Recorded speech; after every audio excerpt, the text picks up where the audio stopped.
How's it going? Hope you've been well. This is going to be part one to a series called Getting into Overlanding, I think.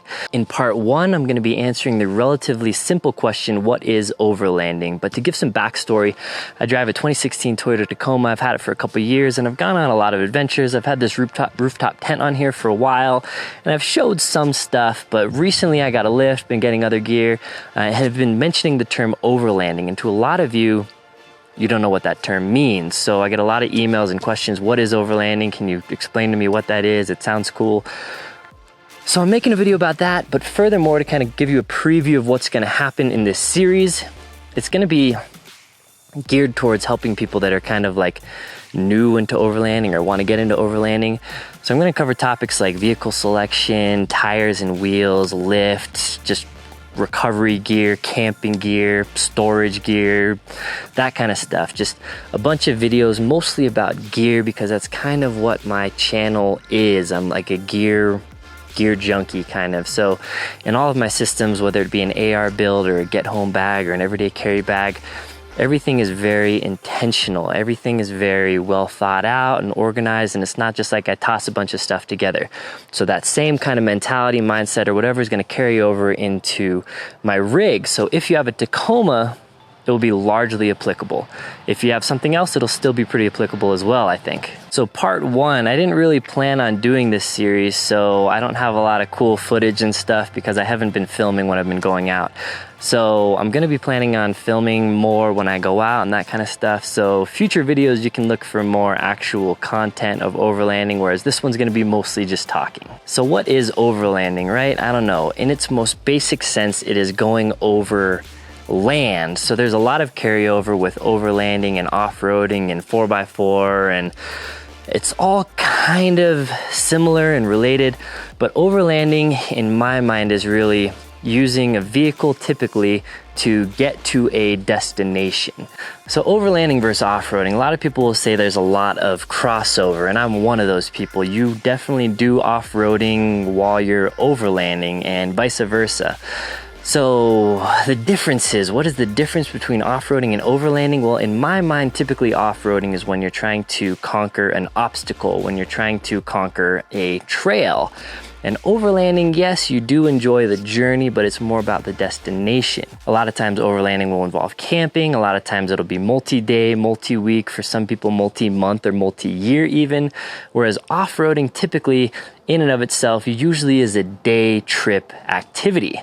There are some differences in rigs and gear and that kind of stuff in my mind as well. The typical overlanding rig will be like 33 to 35 inch tires, maybe.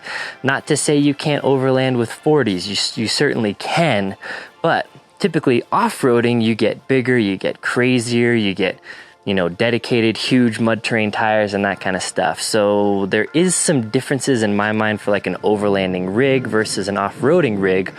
Also, as you can see with kind of gear like this kind of stuff, if someone has like a rooftop tent or something like that, I would say it's typically more of an overland rig. But can the same rig be used for both? Yeah, obviously it can. So you can see where it gets kind of tricky, and there is a lot of crossover. So really, I would almost say that overlanding really is just like off-roading with camping.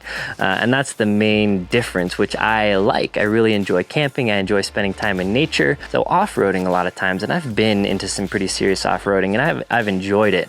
But off-roading a lot of times is like, if you don't break something, it wasn't a good off-roading trip. And if you don't like scrape up everything, and if you don't have maximum articulation, and if you don't air down to 10 psi, then it's not a good day. I kind of think overlanding is a little bit less about that and more just the most on-road worthy vehicle that will still allow you to get to the destination. So a lot of times, off-road rigs, sometimes they're trailered to the trailhead.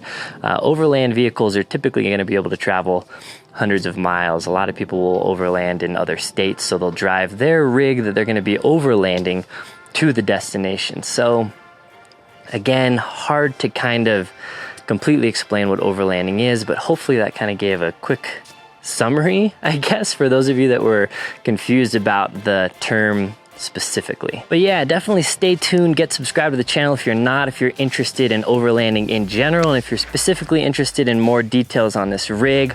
I'll be diving deep into exactly what my suspension is, exactly what I have on this Diamondback cover with my gear and my tent, the interior mods I've done, the storage solutions I have, because I really nerd out over that kind of stuff, as a lot of you guys know.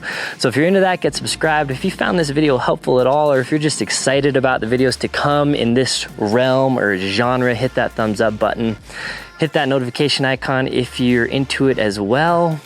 What else? I post stuff to Instagram, Facebook. I do have a Patreon where I do monthly giveaways over there, and interact more if you want to get more of a kind of one-on-one, have me answer all the questions and help also direct the content of my channel for the future. Get involved a lot with Patreon over there. Actually, I've been kind of selling like old gear as well to patrons, so if you're into that, check that out. As always, man, thanks for your time. Take care.